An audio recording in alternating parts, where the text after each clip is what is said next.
Presentation in Filipino, to be presented by Marjorie R. Mintilla, Beverly R. Leonilo, Irish M. Canlog, Naresa B. Del Carmen, Ann Christine D. Obeña.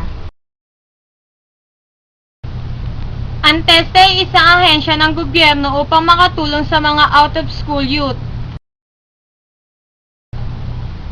Isa sa mga kurso ng TESDA ay HRM upang mas mahubog ang galing sa larangan ng pagluluto. Ang Bonifacio Global City ay nangunguna sa pagtaguyod ng ekonomiya. Ang St. Luke's ang siya nangunguna pinakamagandang ospital hindi lamang sa Taguig, kundi sa buong Asia, kaya't ipinagmamalaki natin ito. Ang Mind Museum ay tanayo upang matuklasan ang iba't ibang bagay na nauugnay.